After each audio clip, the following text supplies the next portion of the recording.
Hey, good morning everyone, and welcome to the PivotBoss Pre-Market Report for Tuesday, May 23rd, 2017. I'm Frank Ochoa, aka PivotBoss. Here's a look at the daily time frame of the ES. We have a continuation to the upside, very clear trend up that's been taking place after the significant impulse move down. That rubber band move usually stretches to the upper end of this range, especially once the midpoint is controlled. And this is usually what you see ahead of some sort of event or some sort of holiday like we have now, where the market found that impulse move, found the outer edges, and now that's the range that the market's going to do business in over the next week or two as we head into next week's holiday here in the US, Memorial Day. So we could be looking at further range activity, another move higher into 2404 half. Any failure returns this thing back to 76s, perhaps trade back in this range. But overall, the trending market is up, and at this time, there's no great entries to be had other than plain pullbacks in the lower time frame toward the upper key levels. So if you look at the intraday time frame, you'll notice again the previous session started pretty bullish right at the open and then kind of fizzled. But overall, it was a quiet uptrending move higher. Typically speaking, heading into a quieter period of trading, you will see a quiet chop trend up, and so keep that in mind. It's easier to buy pullbacks than it is to sell at highs and look for tops.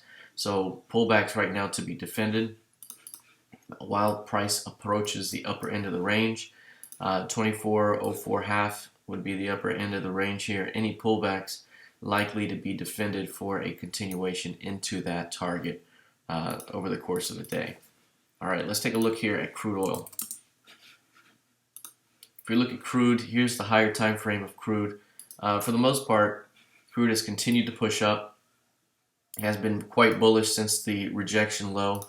I put out that analysis that showed you in the trading room why we thought that low was the low, at least before we hit this price, right? This zone was going to be our target. If this was the low, we got that target, and we've continued into the 50 half, 50 quarter target. Now we're continuing to push higher. What I mentioned in the room is that we're likely going to continue to see a push toward 53.40, maybe even as high as 54.81 as this thing continues to push higher. Pullback, still buying opportunities. So trend market structure up has been in play. Any pullback into the top of this zone right here, which is 49.80, that could provide an opportunity for bulls to defend. Right now, you're seeing a short-term rejection of the previous session's low. Again, that's another opportunity to push this thing higher. So this thing continues to push quietly higher. We did have a very narrow range the previous session, so we could be looking at fade new highs, fade new lows as this market attempts to establish acceptance at these newer highs. But as long as price remains above 49.80, continued overall uptrending behavior is likely to be seen into 53.40. If we look at the intraday time frame right now, again, we did have a nice little bounce here recently from the lows of the day. So right here, rejected that low, bounced, came back, sealed that low again, and now is pushed higher toward and above the upper R3 PivotBoss band. So right now, pushing higher. Any return into, say, 50.80 could be a short-term opportunity to defend and attempt to push this thing toward the upper end of the range into 51.40 and 51.45. All right, let's take a look at gold futures. So here's gold. Gold has been trending higher, is back toward the 1263 level. 1263 has been a very important pivot in the charts.